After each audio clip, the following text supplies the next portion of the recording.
Good evening once again. Again, my name is Mike Haney, and our special edition of 60 Minutes in Black America. After we had said we broadcast last in January, after 4 successive years of this show that featured issues facing our community across the country, which are very similar, whether you're in Mobile, Alabama, whether you're in Detroit, Michigan, Baltimore, Maryland, Oakland, California, Harlem, New York, Atlanta, Georgia. There are commonalities in our community that we all face throughout this world. And does Black media do the right job of bringing it to the forefront so that we can compare notes and be better as a community? And so, over the course of the past few weeks that we had last aired in January, actually the first Sunday in January where we normally aired, people have said, "Hey, man, given all that's happening in our community, don't you feel as though it's necessary to bring back 60 Minutes in Black America for thought-provoking conversation about what's happening today?" Well, what is happening today? And what is thought-provoking enough to stir up what? Emotion for what? So we can go to bed, wake up to the same old thing that's happening? And our lack of being instigated to a point as a community that we begin to change and affect change based on what's happening, or continue to just sit by, punch holes, and throw rocks at situations that are happening to us that we knew what would happen. So here I am, 6, 7 years old today, right? And I look and wonder, I was born in 58. I think it was 64, the Civil Rights Bill was passed. Didn't know much about it. Went to school in Boston in 76. Went to an integrated high school in Baltimore, Maryland in 73. And so here I am in 2025, wondering how much better life is for me and for my children than it was for me growing up. And I got to tell you, my ability to have this conversation with you, and I'm not going to have my door busted down and my head busted in, makes things a bit better.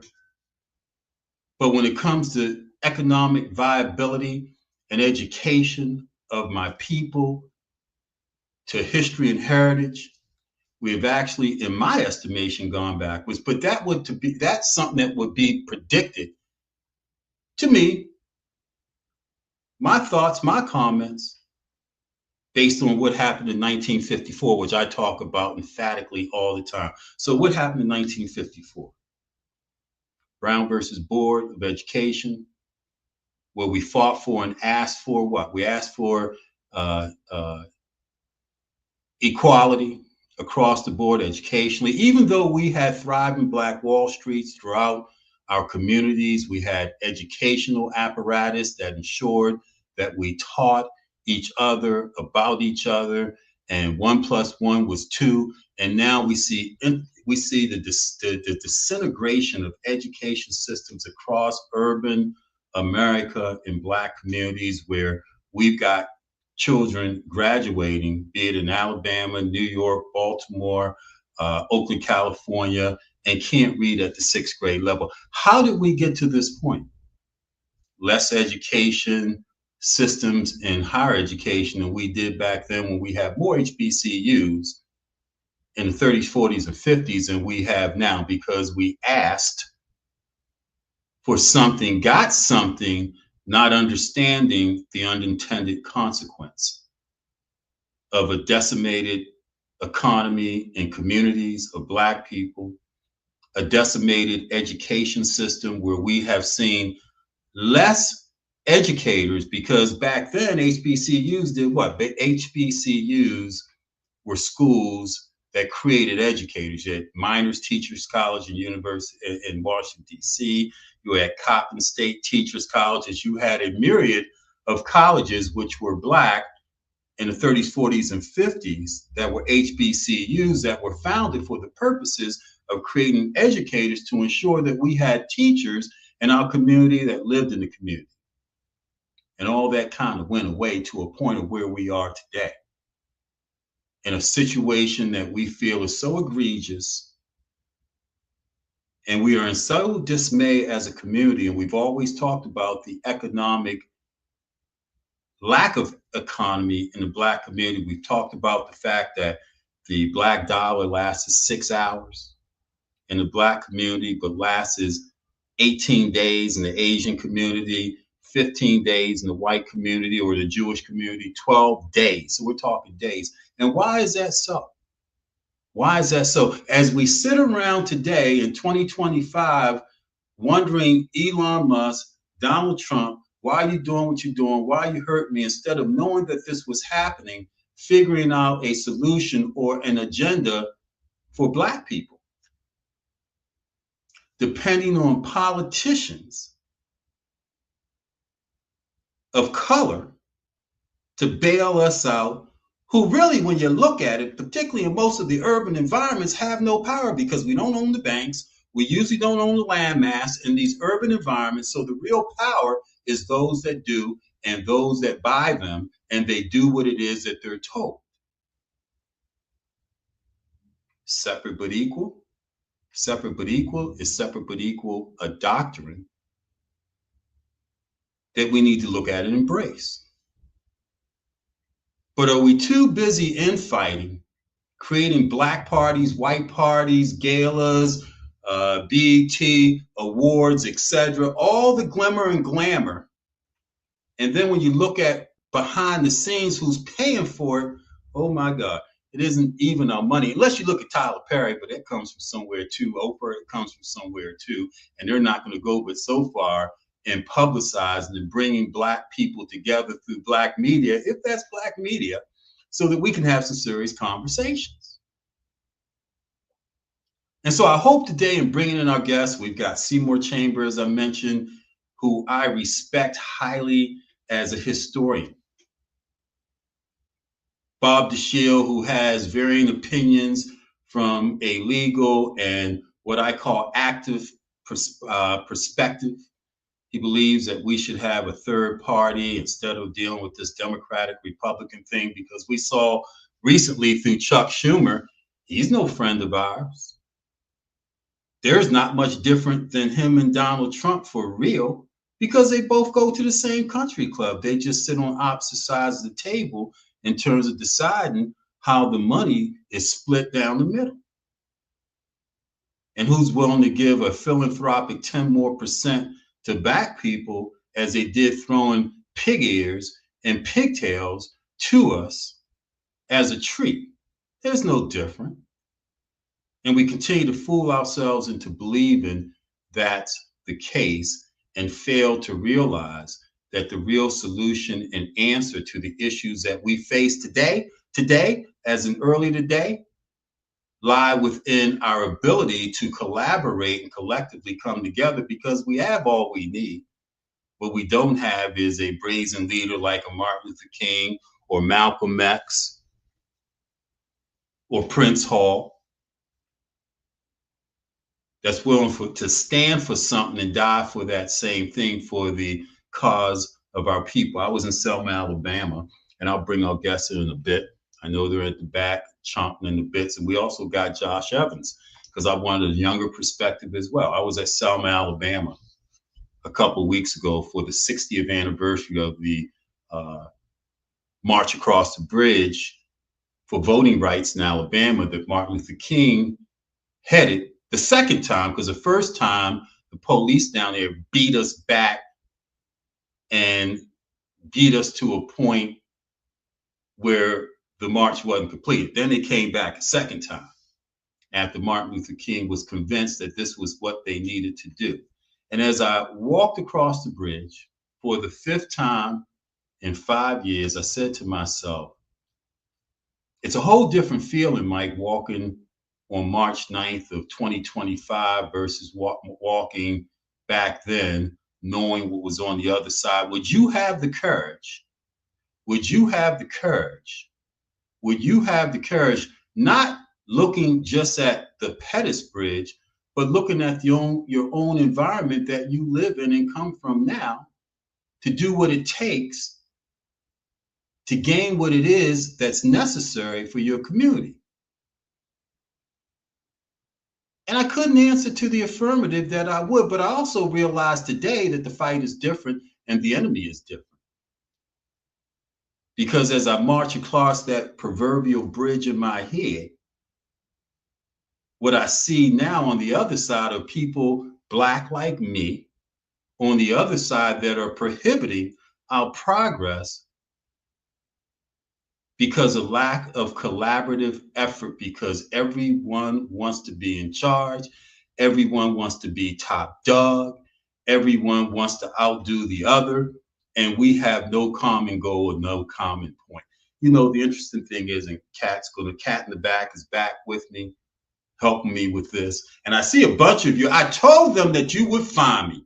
I'm sitting here watching the views go up, and I'm so glad that the views are up there and that you all are out there watching, and maybe you'll spread the gospel that here we are today, back in this special edition of 60 Minutes in Black America, talking it again, right?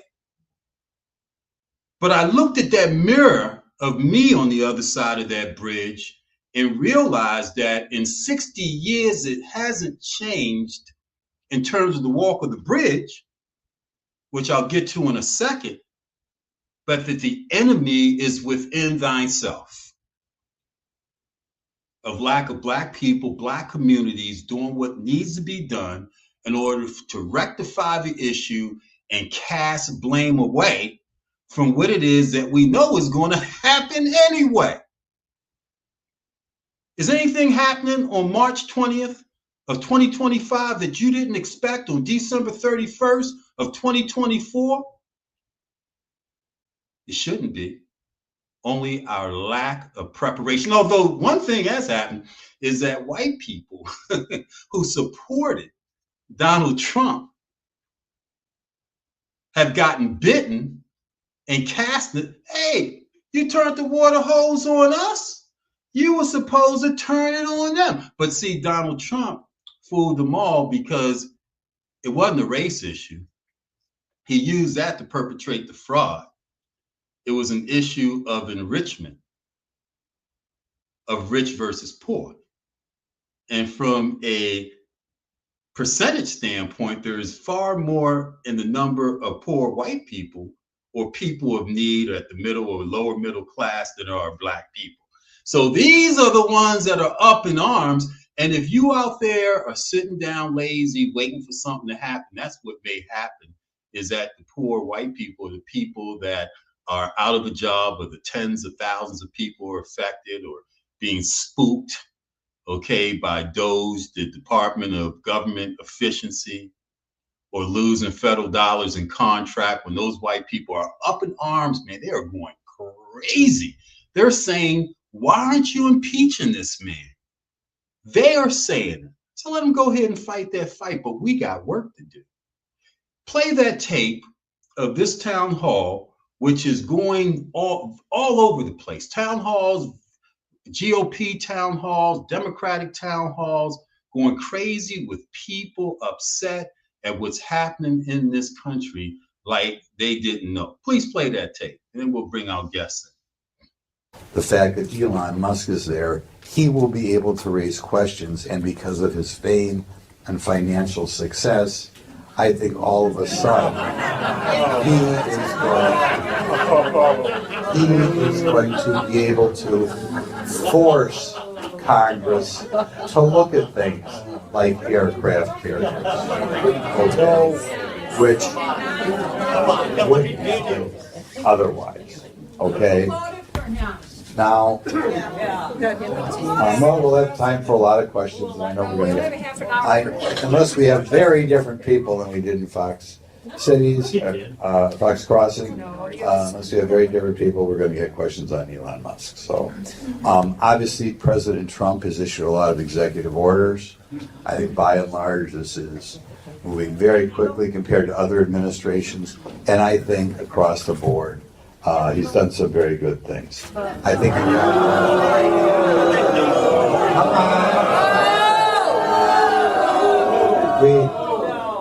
he's gotten rid of birthright citizenship.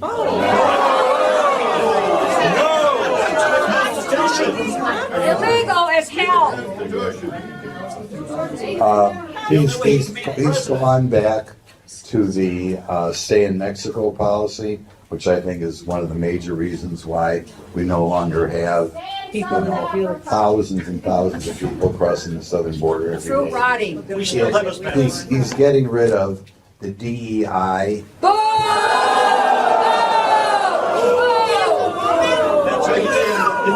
Which is Do you hear that? They are booing that he's getting rid of DEI. This is white and deep white pockets all over the country. DEI, they don't give a damn.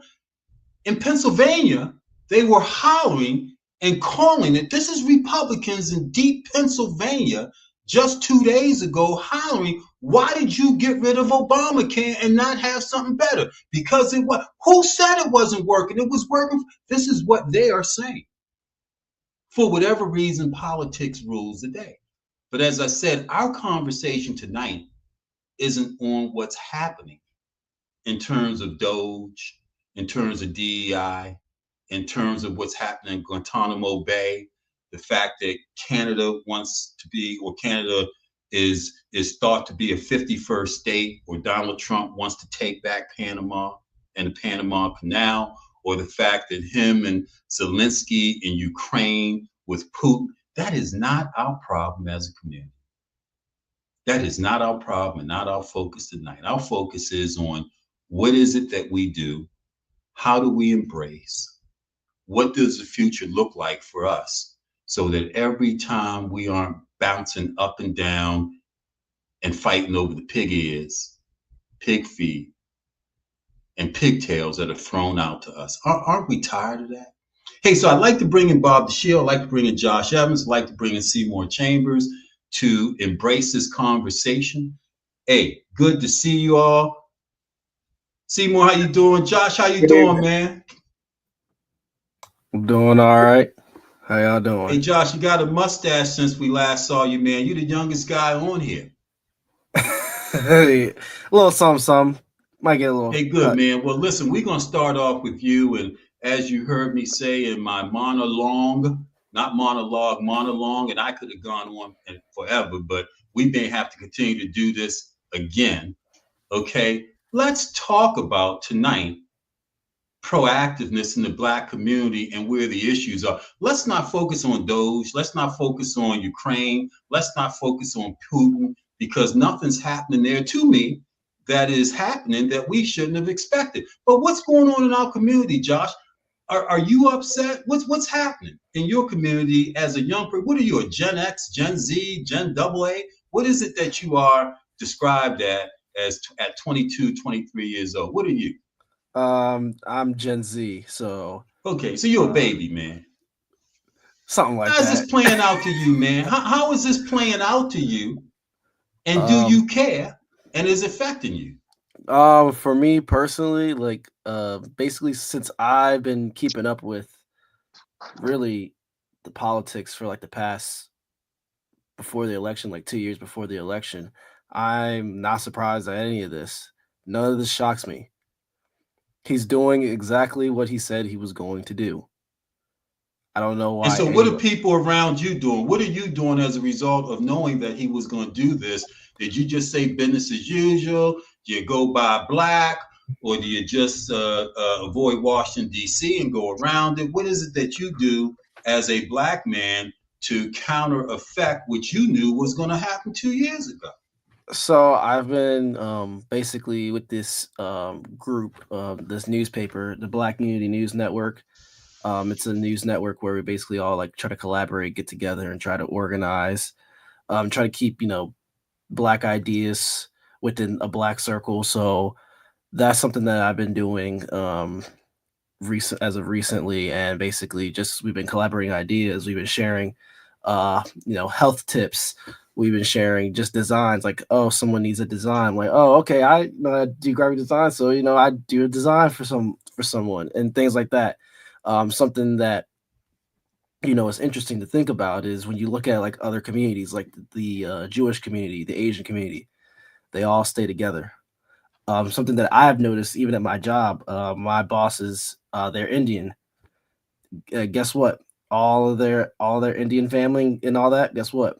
they come around, they always supporting the business, and it's a startup business, and they're there all the time, helping support, buying stuff, doing stuff, you know what I mean, helping out, helping around. So I think it's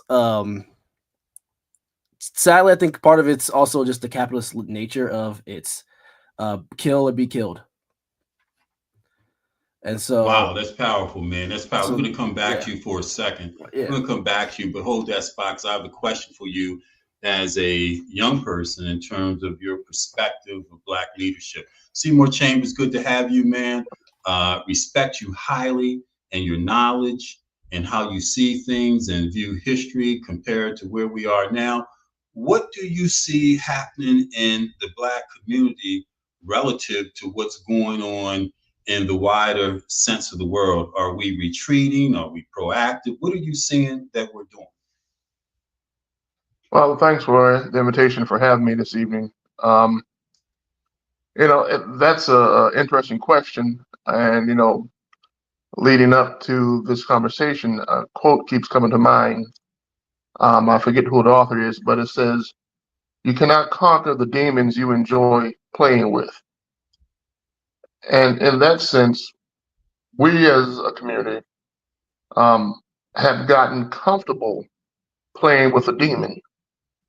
And we can't say we don't know what's going to happen, because history has told us what has happened and what will happen. We just keep ignoring history. Along with that, until we realize that we still have battles to fight, enemies to deal with, we're not going to be in a mode of resistance. We're not going to be in a mode of combat, because, again, we have become comfortable with the demons that we're playing with. Wow, that's powerful. That's powerful. Hey, play that tape. When you say a mode of combat, Kat believes that we didn't get to show the initial opening clip of what's happening out in Middle Ohio before we get to Bob Dashiell. I want to play a bit of that clip, Kat. Let's see what's happening out in the community out there.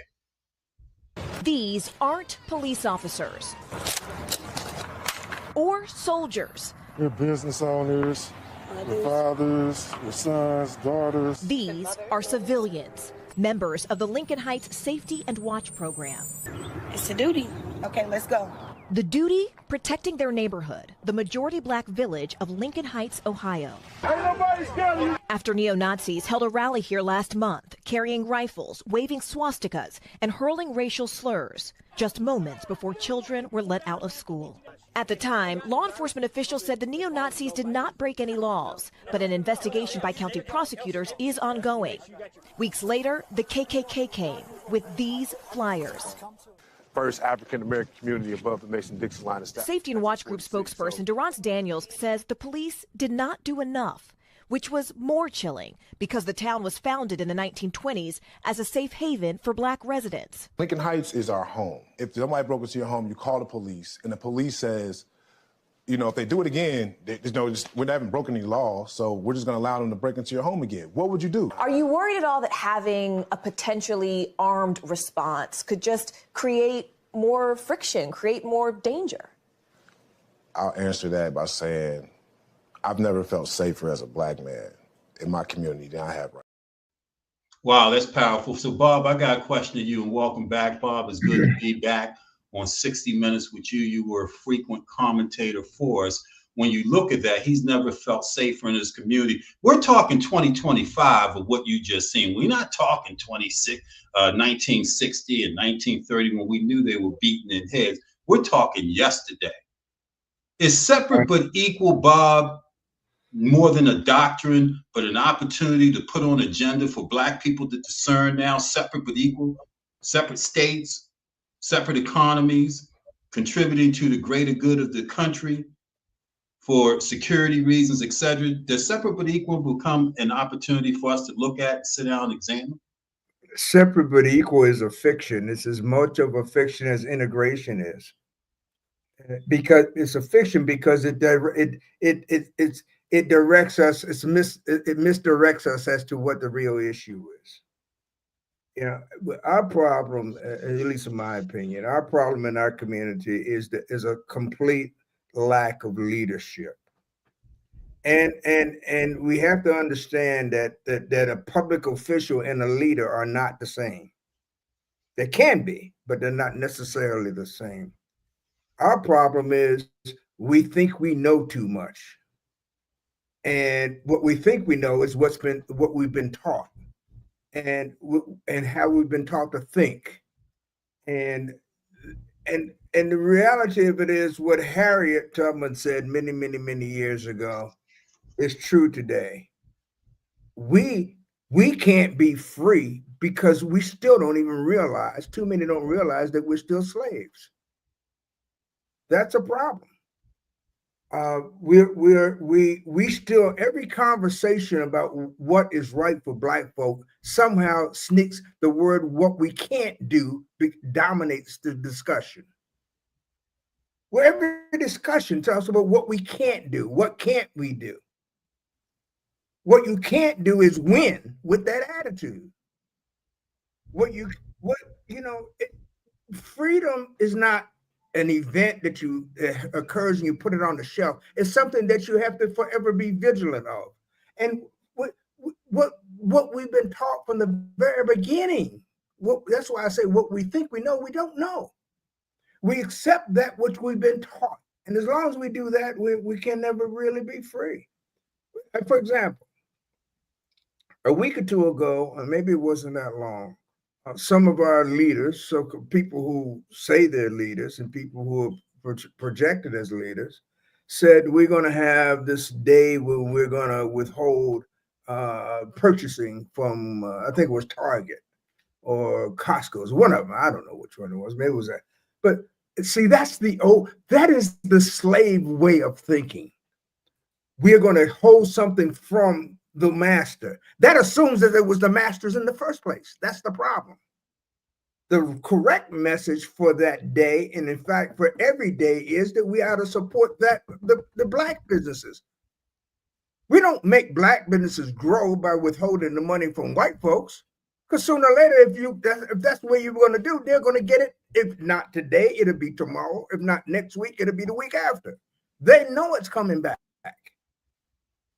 because we have no desire to spend it anywhere else but with them. We have no desire. Interesting thought, Bob. Interesting thought. Interesting, because I want to bring Seymour in here, because when you talk about that, and you look at Black Wall Street, and you talk about the fact the master has the code of juice, the master's able to buy collaboratively and price structure better than we do, which is what Brown versus Board did. When we talk about the unintended consequences, Seymour Chambers, I want you to give me your perspective to what Bob is saying about the fact that, number one, separate but equal is a fiction, where when you look back in the 40s and 50s, when we couldn't live outside of segregated communities and economies thrived as education did, is it a fiction, or are we too apprehensive or afraid to live inside our own society again? And that question's for you, Mr. Chambers. You know, in the sense that far too many of us still believe that the white man's ice is colder.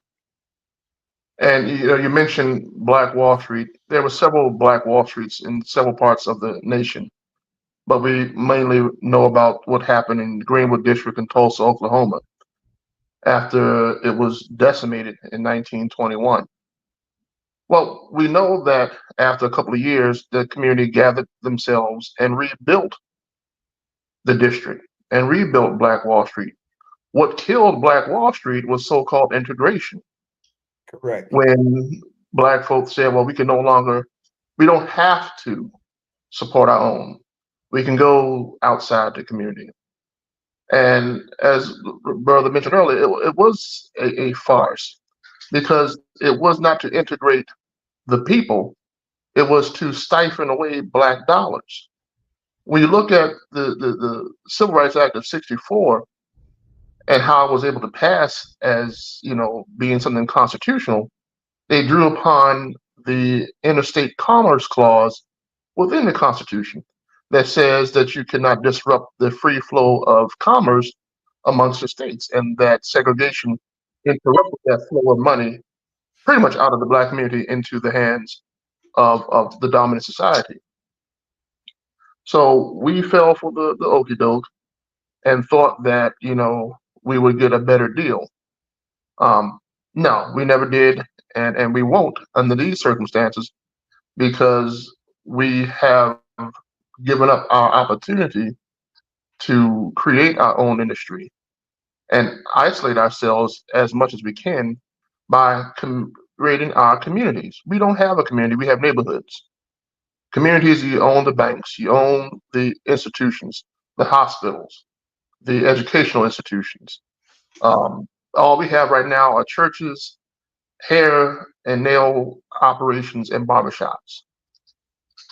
And that cannot sustain a community.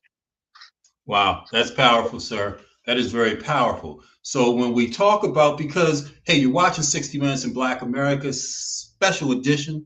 My name is Mike Haney. We got Seymour Chambers, who you just heard from, Bob Dashiell's attorney, Joshua Evans, our Generation Z person in the studio, talking about the state of Black America. State of Black America: Doge, Donald Trump, Elon Musk, Ukraine, Zelensky, Putin, Russia, Panama, Guantanamo Bay, Canada is not on topic or point for us to discuss.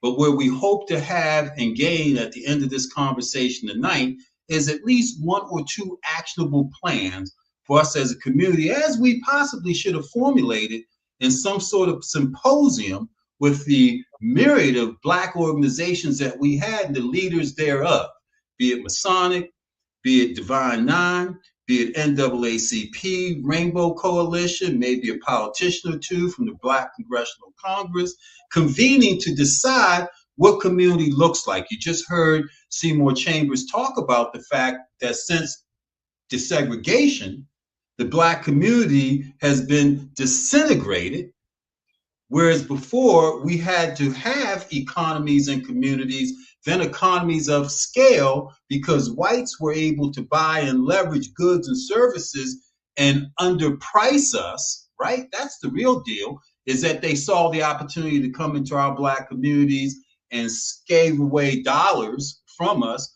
That's when you saw back in the 60s and 50s, corner stores owned by certain people. And then in the 70s and 80s, it was the Asians and Koreans that owned them, but not us, because their dollars were collaborative. And then we talk about separate but equal, separate states, separate communities, because if you don't want me in there, Josh, if you don't want me in your community, Josh, should I so incline you and accommodate you and create my own? Just give me what it is that I need to sustain it, which is my percentage of the tax dollars. What do you think about separate but equal, Josh? Would you be okay living in Iowa, that is really a Black state, knowing that you had an opportunity to live in Nebraska, that's a mixed state, a white state as you want, but that Iowa with a Black economy, Black bank, Black governor, Black mayor, just like they did with the Indians, except they gave the Indians millions and millions of acres of untenable land and casinos and alcohol to keep them dumb and stupid playing their money games, and gave them nothing. Would you be happy living in a state or a city or a community of Black people? That's an interesting question. I mean, I wouldn't be opposed. I think that also, but the problem I think is that, the government will find a way to mingle in with stuff and make it, So that's part of what our ask is. That's part of what our ask is. If you look around the country, right? If you look around the world, rather, everything's segregated. That's the fight in Gaza, in the Middle East. That's the fight in Ukraine and Russia. Everything is segregated. Only when you come to America, because of what they did with Black people, is it that they try to make us fit in a square hole, a round peg. You know what I'm saying? Everything's segregated around the world. I mean, you can go even further. Redlining. I mean, The problem, being different is intended. We were not designed to be the same as white people. If I have an opportunity to choose somebody, to select somebody, I'm more likely to choose my neighbor because I know my neighbor. I don't live in Guilford. Now, because I didn't choose a white man doesn't mean I have anything against him. I didn't know him. And you can't force me to know him. And you shouldn't be worried about whether I know him or not. Look, let me say, America owes black people a debt. You talk about the Constitution, that's the Commerce Clause. How about the Fifth Amendment and the 14th Amendment? They talk about two principles called due process, and you can't take somebody's property without just and fair compensation. Where are our leaders clamoring for the just and fair compensation that we've been due for the last 400 years? Where's our leadership saying that? Why aren't our leaders saying, why are our leaders asking for affirmative action and DEI and 10% when what we really want is payment of a debt that's owed? That's the problem. The problem is we never fashioned the remedy for what was wrong because first of all, we don't understand the depth of the wrong. We think the wrong was just limited to the physical labor that was taken. We think the wrong was just limited to the fact that we don't talk about Henrietta Lacks all that much until a lawsuit came about. We don't talk about all the inventiveness and the creativity that was stolen that we never got, that we've never been paid for. So everything from stoplight to whatever you can think of, washing machines, HVAC, all that, even the rocket that Elon Musk, who you forget about the hidden figures? So no, we have a claim. Our right to ownership in this country occurred not with the 13th or 14th Amendment. It hit with our feet hit the ground, the same way theirs did. There was no Constitution when they got here. They didn't have it. The 13 colonies didn't have a Constitution that said how did they become citizens if not by birth? And if it worked for them, why do we accept the fact that it is not ours also? Hey, I don't disagree with you. I just think that our ask is the wrong ask. I don't think we ask. And that our ask should be for what it is that you say that we rightly deserve, which is land, and maybe that's reparations. And our own community, our own leadership politically, our own political system, like they do on reservations. Maybe it's time. What do you think, Mr. Chambers? You know, unfortunately, the hard truth is we may know some politicians. They may give the appearance of being supportive, but the game of politics will not afford them the opportunity to do right by us. Black faces and white places will not bring us justice. Bingo. Until we control those politicians' dollar, and they actually come from us, we really can't count on them. Again, I say what the quote I open up with: "You cannot defeat the demons you enjoy playing with." And too many of them have found favor in playing the political game. They're getting the pat on the head, the smack on the butt, saying, "Good boy, good girl, you have done what we asked you to do."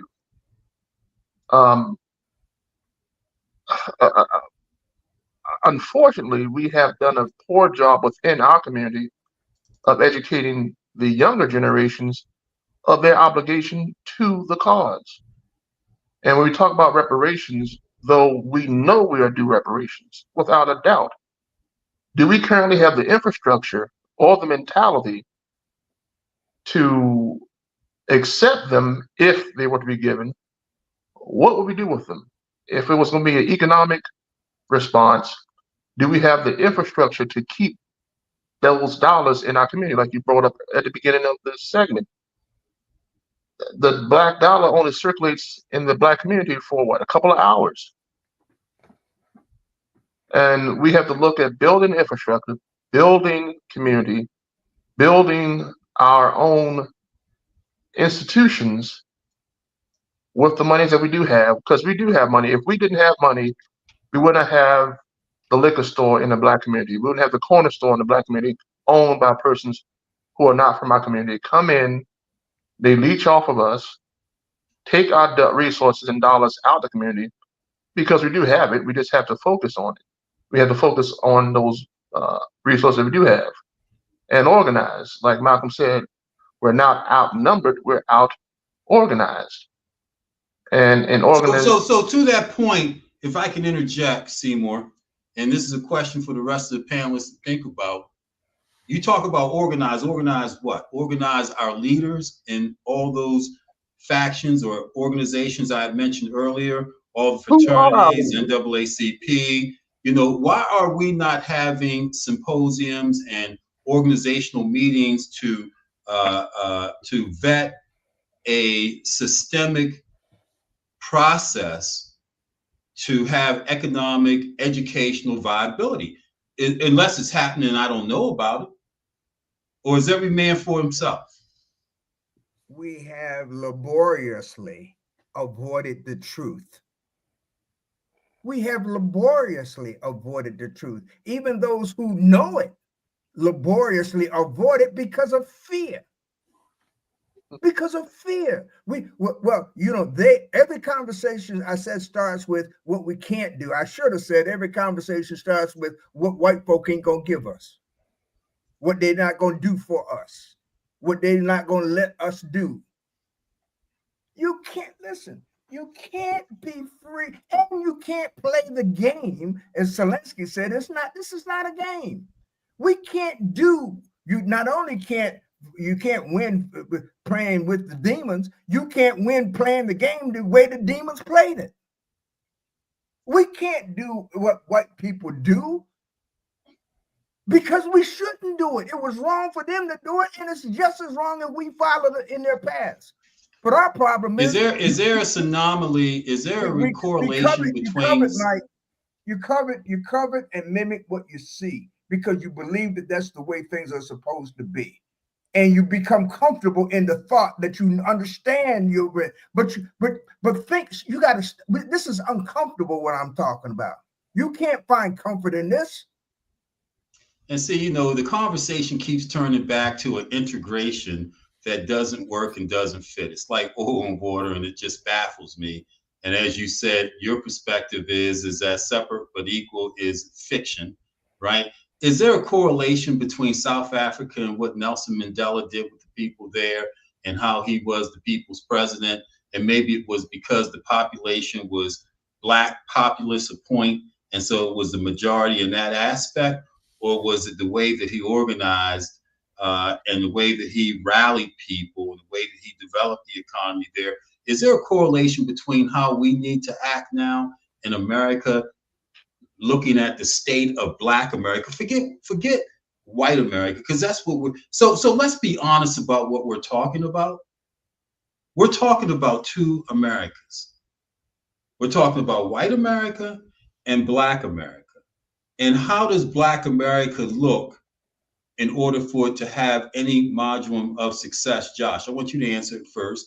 Then Seymour, what does Black America look like to you in order to be successful? And when I mean success measurement, economic, so that we're able to capitalize businesses, we're able to build infrastructures in our communities, such as bank and grocery stores, support farmers, etc. What does Black America look like in your ideology? If you were the president of Black America, what would that look like? That's a good question. I think, personally, if I was the president, I would say, at least the president of Black America, I think most importantly, I think we need to keep the dollar within the community. That means either us getting capital, basically getting anything from banks. We have to keep the money amongst ourselves. So suppose you negotiated, suppose as the president of Black America, you negotiated with white America, which we're inside of, just like Canada, except Canada has their own system. And you said, okay, we're 13% of the people. You give us 13% of the tax or the income stream of this country.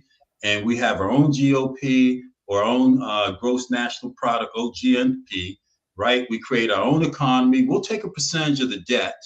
We'll ensure that we contribute to the order of militaristic and defense necessities, but we want our own community. And so what I'm saying is that, are we not asking for the right things when we're at the table, understanding what that means? So if I want 13% or 15% or whatever percentage of it is, that, because all they do is print and print and print money, right? And there is plenty of money and riches in this country, and they give this to us to create our own economy, because they kind of did something similar in South Africa, and you see this pervasively in African nations. It's just that there's a lot of corruption and it doesn't seep all the way to the bottom there, but there are a lot of resources and riches there.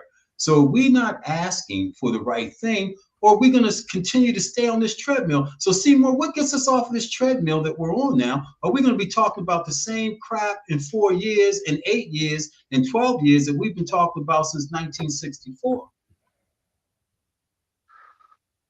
To answer that question, I don't want to say it's perplexing, but I can only say this. If we were to ask the dominant society, white America, for what we need, we're never going to get it. Need, or what we own and what we contribute. So is it a need ask? And maybe it's that you're saying, that we're asking for something as a need versus for something that is a right, to what Bob said, be it reparation. However they label it, there's a contribution that we make to the economy of this country. And we say, hey, we're calling in our chips, we want our money. Y'all can have Brown versus Board back. We don't need the segregation anymore. Right? We'll buy and fix our own. Is it time for that conversation and that discernment among our leadership to make a decision that, guess what, we've done the best we could to be a part of society? Because remember, before 1863, what happened in 1863? In 1863 was the Emancipation Proclamation. That's right. So before that, we wasn't part of it. We was on. Wasn't that long ago?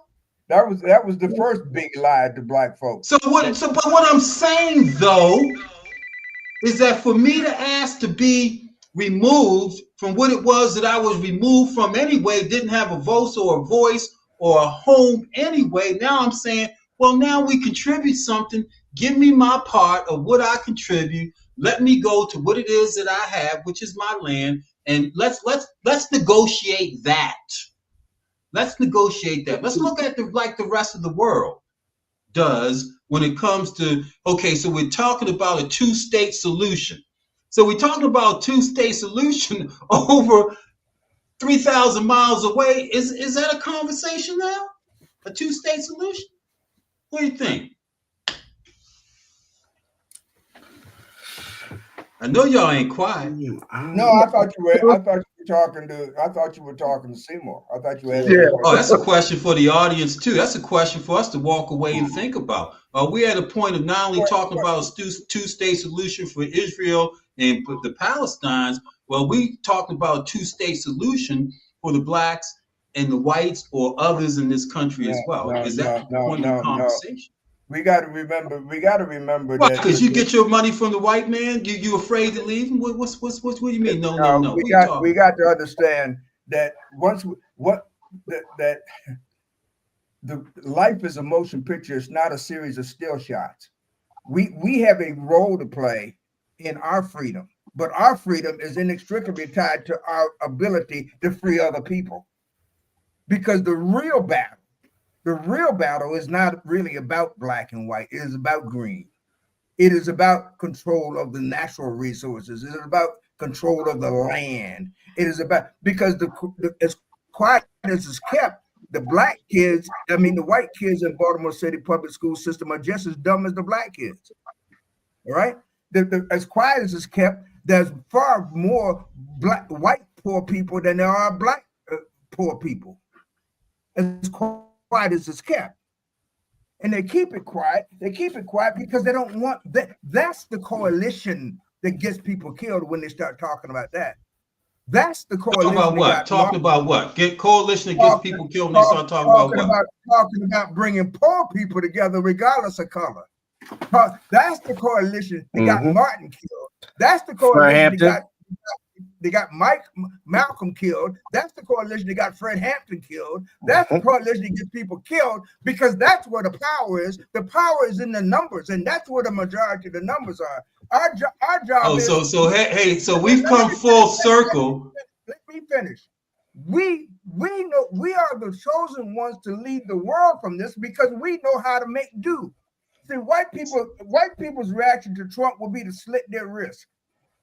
White people's reaction to Trump will be to have town hall meetings where they jump and squeal. We've been through the jumping and shouting. We know that don't work. We know how to make do. Our grandmothers told us we had to be twice as good as the white man to get a job. Right?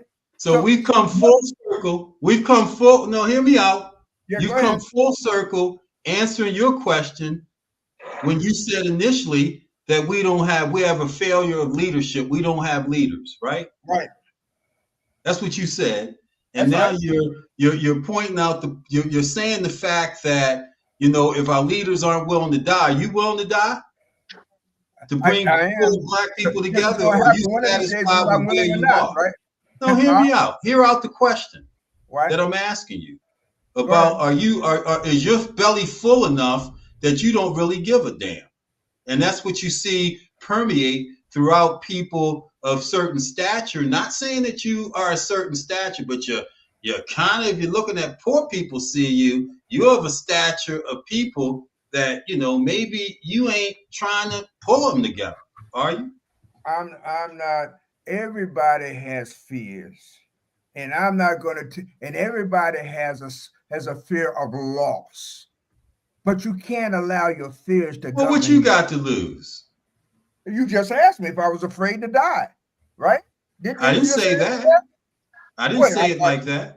You just asked me if I was ready to die in a way that suggests. Maybe it's going to jail. How about you, Josh? Are you ready? Are you ready to sacrifice for the greater good of bringing people together? You mentioned Hampton.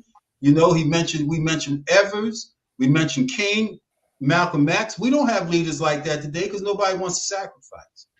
Nobody wants to ask the questions, it seems, of what the state of Black America looks like, asking the right question and saying, you know what, does the 30s and the 40s conceptually with the Civil Rights Bill and the freedoms that we have fought for since then, incorporated with having our own communities that, to what Chambers said, were multitudes of Black Wall Street, is separate but equal and a two-state solution now on the table to have conversation.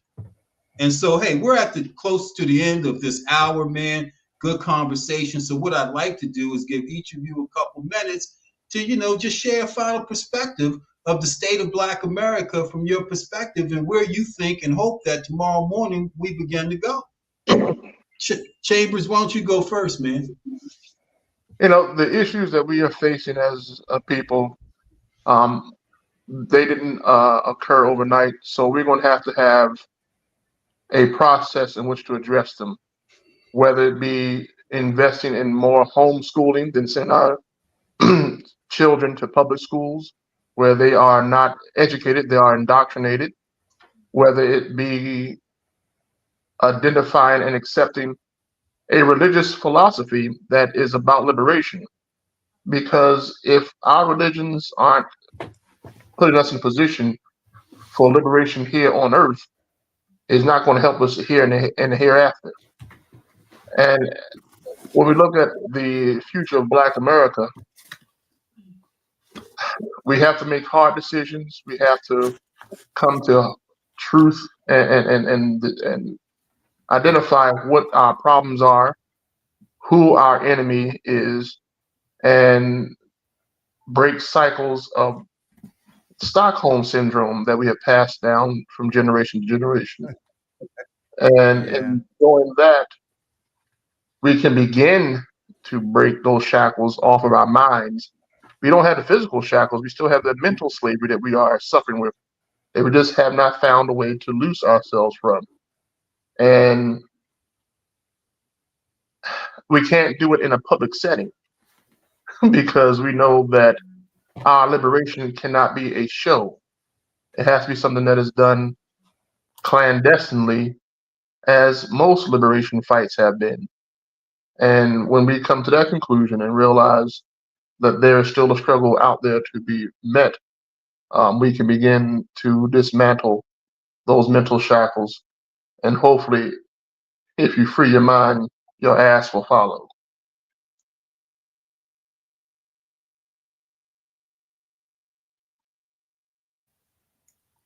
You're on mute. On April 16th, you have created a presentation called Why We March, right? And we're going to talk about that because even though we came back tonight on a special, it appears as though, you know, and I can see from the audience engagement, there's a lot of people that found us and we didn't even put it out there, right? That Why We March, right? Why We March is a presentation that you're doing. I'm trying to show something. So Cat in the Back, let me just try to share screen for a second and give people a sense of what it is that Mr. Chambers is going to be presenting. It's called Why We March, the unknown role of Prince Hall Masonry and Bloody Sunday, Selma's Bloody Sunday. And you're doing this as the grand historian. So why we march? Why we march? What conceptually are you speaking to in creating this presentation? Why did you create this?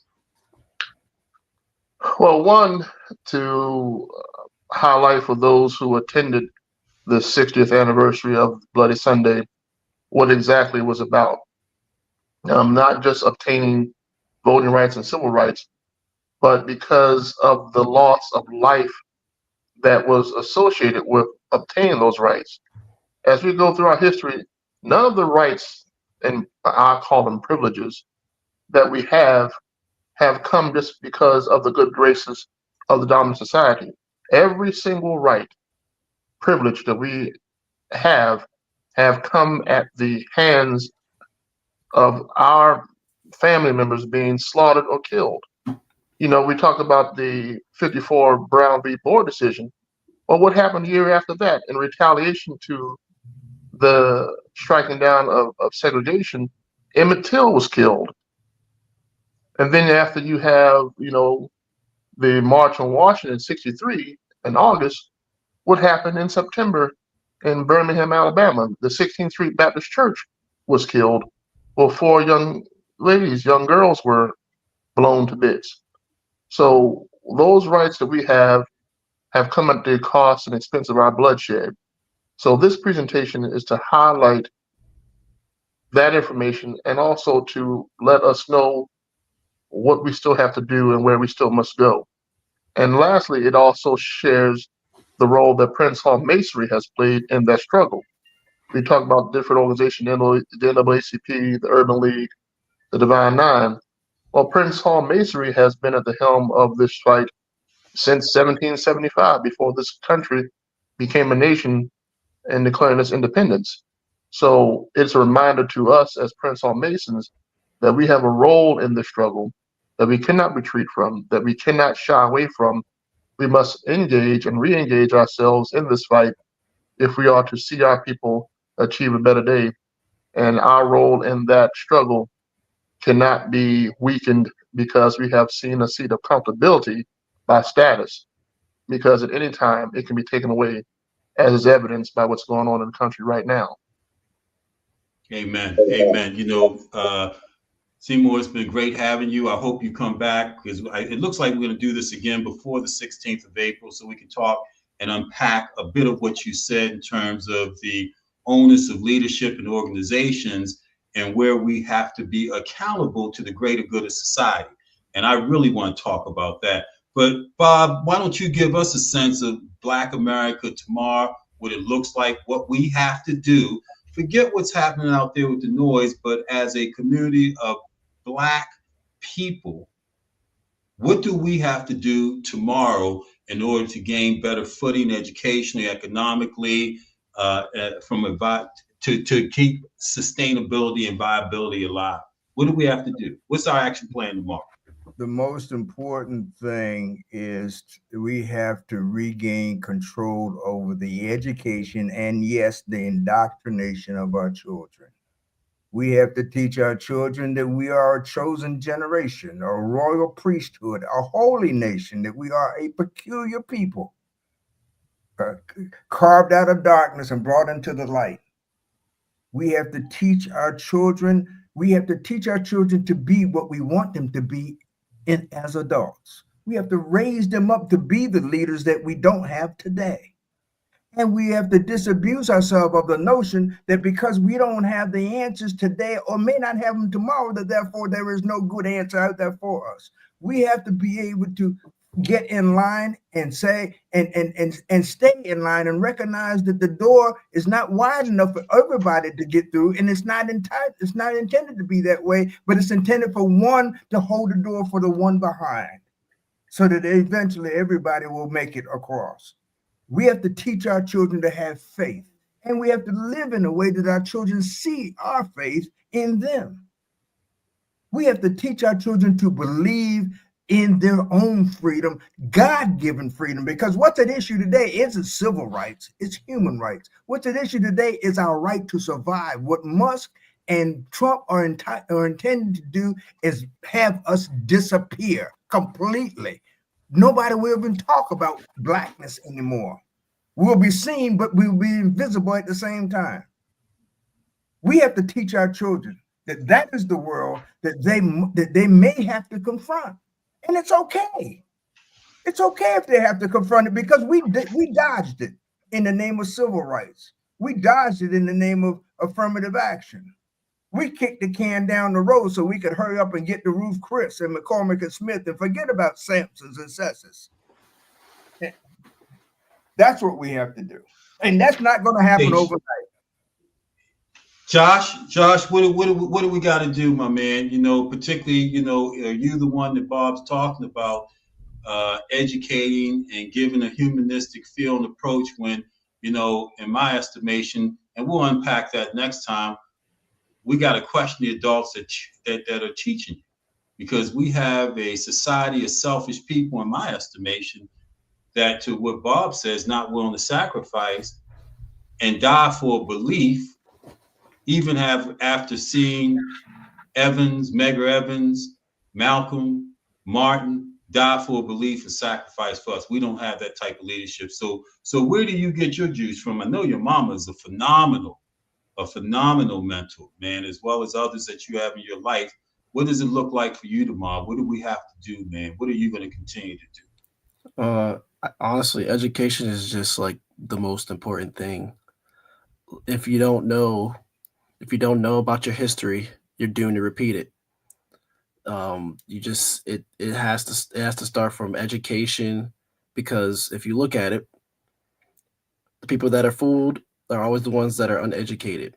The same people that say, "Oh, don't do this, don't do that," they're putting their kids in the private schools. They're putting their kids in this and that, and they have all the money. From a capitalistic standpoint, when we talk at capitalism is based off of greed. Yeah. It's based off of how much money can I grab, how much money can I take. So for us as a people, we have to then not do that amongst ourselves. We need to share the wealth. That's the only way. Because if you look at it, why people in poverty, they can't read, they can't write, they can't do a lot of, you know, necessity. They're not educated. Why? Poverty. So how do we solve poverty? That should be the first thing that we should talk about. How do we solve poverty? Wow. That's a lot of the issues within the Black community comes back to poverty. Poverty, not owning capital, not being educated. That's what it all boils down to. Wow, that's powerful. Well, Josh, thank you. Seymour, Josh, Bob, thank you all each for being on this special edition, man. It's been compelling. It's been interesting. A lot of conversation.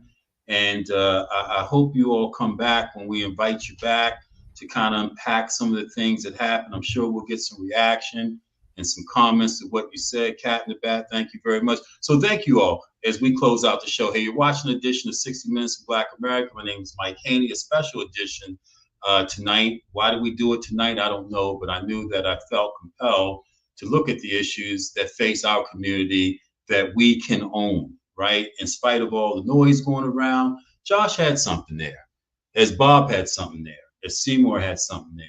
in terms of what it is that we could do as a community, but it all came back to educating what even us at a certain age and place in life need to be educated. Josh talked about poverty being the impetus of poverty is a lack of education.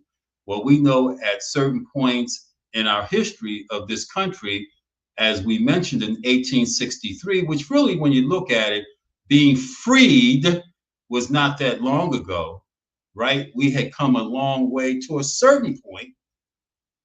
And then we seem to go back to the plantation, or asked to go back to the plantation, because we felt in our own communities, which we looked at maybe prior to 1954 and Brown versus Board, and we wanted integration. I remember 1976 in Boston, Massachusetts, them chasing a black man for flagpole down in Faneuil Hall because of race riots and desegregation.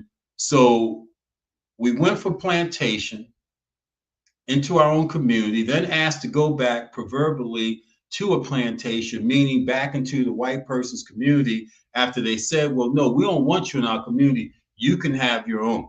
So here we are in the 21st century, right? Sort of the same sort of mindset, right? Where they don't want, Josh talked about redlining, and we talked about communities and education. Why can't someone in the 21st century read if we're part of the community and part of the desegregation plan of going to their schools that we asked for? Why can't our history be taught going to the schools that we asked for? Maybe we didn't understand the consequences of what we asked for and now are feeling them. What's that, 70 years later, 72 years later, or 71 years later, we're feeling the effects of what we asked for? Be careful what you ask for. They always said that. And so Bob said it's a fiction to ask for separate but equal, even though the world, when you look at it, custom, culture, language, whatever it is, dictates segregation throughout the world, and then people get along next door in countries, et cetera, et cetera. Maybe that's where we are. But there's no doubt that there's a need to begin to look at different conversations, to begin to change the subject line to our conversations to power. So what does truth to power look like? What does truth to power look like in America?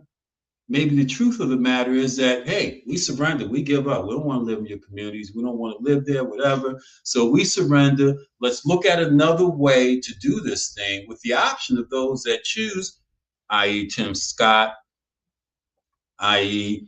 the judge, Supreme Court Judge Clarence Thomas.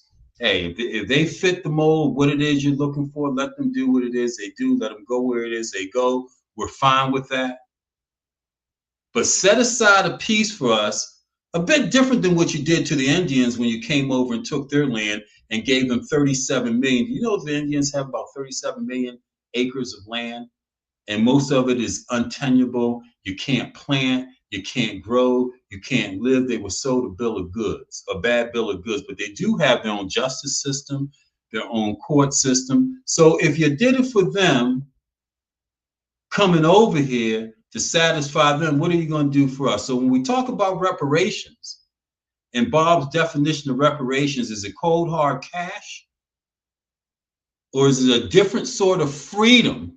Freedom, because we're not free when we're tied systemically into something that doesn't allow us to thrive, or at least all of us that opportunity.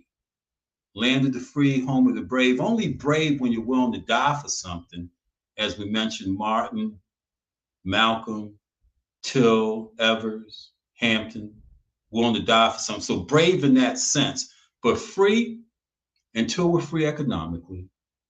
And as Josh said, until we're able educationally, to what Bob said, teach our young educationally, which we can't in certain states. Go to Florida and try to teach Black history or try to talk about why we marched down there. They will kick you out. And so we go there, why?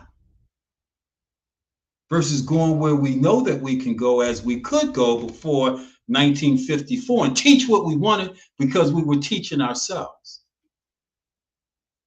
Maybe our asks are different. Maybe our asks are wrong. Maybe our asks need to be discerned by our leaders, whoever they are, of all these organizations out there.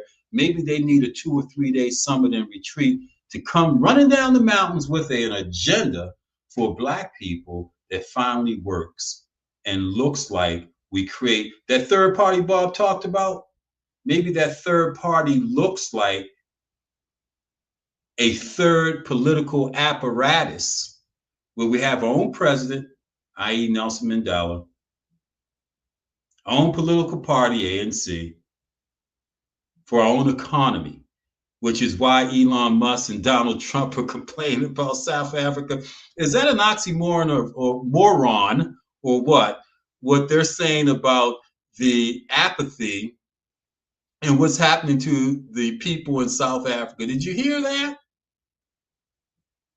That means that something is right happening with the power structure there that we need to take a look at here in America. Hey, anyway, it's been great, man. It's been a great birthday, great day for me, great ending to me, because I feel free. I feel better having released, having watched so long reactions of our people in our community to what's happening, because really, for real, it's none of our business.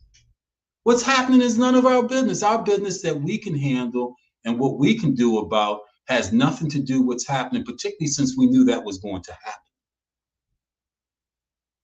Our lack of energizing, our lack of meeting, our lack of being truthful to what our issues are internally is what is hurting us. Not Doge, not Musk, not Trump, not the Republican Party, not the Democratic. That's not what's hurting us. What's hurting us is our lack of looking in the mirror and coming up with honest answers and honest solutions to some devastating issues that have continued to occur, and they didn't start occurring on January 17th of 2025. Hey, you're watching this special edition of 60 Minutes of Black America. My name is Mike Haney. I'd like to thank Kat Evans in the back. Just wonderful, beautiful. Thank you so much, Kat. Love you for coming back and helping us. A special guest, Seymour Chambers, Bob Dashiell, Josh Evans. And hey, don't know when we'll be back on, but I got a feeling that we'll be back on soon, soon, soon. Love you all. Have a great night and a great weekend.